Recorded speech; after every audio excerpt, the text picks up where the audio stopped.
দুবরাজপুর বিধানসভা কেন্দ্রের রাজনৈতিক মঞ্চে এবার জমতে চলেছে বড় সড় লড়াই।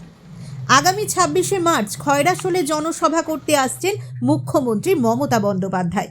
দুবরাজপুর বিধানসভা কেন্দ্রের তৃণমূল প্রার্থী নরেশচন্দ্র বাউরির সমর্থনে জনসভা করবেন তিনি। এই জনসভাকে ঘিরে ইতিমধ্যেই শুরু হয়ে গিয়েছে জোর প্রস্তুতি। সোমবার খয়রাশোল ব্লক তৃণমূল কার্যালয়ে অনুষ্ঠিত হলো গুরুত্বপূর্ণ বৈঠকে উপস্থিত ছিলেন বীরভূম জেলা কোর কমিটির আহ্বায়ক অনুব্রত মণ্ডল। দুবরাজপুর ও খয়রাশোল ব্লকের তৃণমূল নেতৃত্বদের সঙ্গে বিস্তারিত আলোচনা করেন তিনি। তবে এই বৈঠক ঘিরে উঠেছে একাধিক প্রশ্ন, কেননা তৃণমূলের প্রার্থী নরেশচন্দ্র বাউরি নিজেই অনুপস্থিত ছিলেন সেদিন। যার সমর্থনে সভা করবেন মুখ্যমন্ত্রী, সেই প্রার্থীর অনুপস্থিতি ঘিরে শুরু হয়েছে রাজনৈতিক মহলে জোর জল্পনা। রাজনৈতিক মহলের একাংশের মতে নরেশ বাউরির কাজল ঘনিষ্ঠ হওয়ায় অনুব্রত মণ্ডলের বৈঠকে তিনি ইচ্ছাকৃতভাবেই অনুপস্থিত ছিলেন। যদিও এই জল্পনা উড়িয়ে দিয়ে অনুব্রত মণ্ডল জানান, তৃণমূল প্রার্থীকে তারাপীঠে পুজো দিতে দেখা গেছে, সম্ভবত সেই কারণেই তিনি বৈঠকে থাকতে পারেননি। এদিন এ ঘটনাকে কেন্দ্র করে কটাক্ষ করতে ছাড়েনি বিজেপি। দুবরাজপুর বিধানসভা কেন্দ্রের বিজেপি প্রার্থী অনুপ সাহা তীব্র প্রতিক্রিয়া জানিয়েছেন। পাল্টা জবাব দিয়েছেন তৃণমূল প্রার্থী। কি বললেন বিজেপি ও তৃণমূল, শুনুন। দাদা, আজকে একটা বৈঠক করলেন, সেটা তোমার লোক নিয়ে বৈঠক করলাম। দুর্গাপুর ছিল, দুর্গাপুর টাউন ছিল, খয়রাশোল ছিল। খয়রাশোলের প্রত্যেকটি অঞ্চলের কর্মীরা ছিল। এখানকার আমাদের লিডার কেদার থেকে, উজ্জ্বল থেকে, কাঞ্চন থেকে, শ্যামল জ্ঞান থেকে সবাই ছিল। প্রার্থী ওদিকে রফিকুল তরুণ, ভাইস চেয়ারম্যান এবং টাউন প্রেসিডেন্ট সবাই ছিল, কাউন্সিলররা সবাই ছিল। দুর্গাপুর এবং খয়রাশোল ব্লকের সমস্ত নেতৃত্বকে নিয়ে আজকের বৈঠক। এখানকার প্রার্থীকে দেখা গেল না বৈঠকে। আজ বোধ তারাপীঠে পুজোতে দেখলাম, আসবে ওর এলাকাও তো সবসময় আসতে পারে, ওই যখন ক্যান্ডিডেট হয়েছে অনেক জায়গায় ব্যস্ত আছে। আজ তারাপীঠে দেখলাম পুজোতে।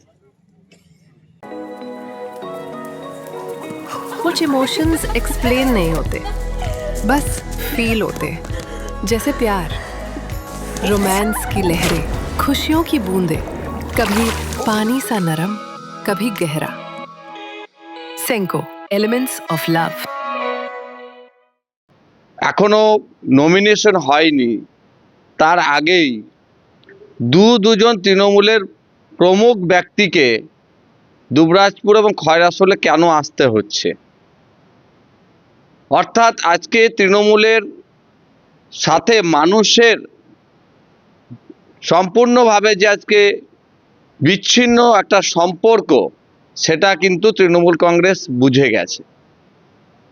এবং তৃণমূল কংগ্রেসের কর্মীরাও তৃণমূলের কংগ্রেসের সাথে নেই, কারণ 15 বছর ধরে উন্নয়ন তো দূরের কথা, তারা নিজেদের গোষ্ঠীদ্বন্দ্ব সেটা কখনো মেটাতে পারেনি।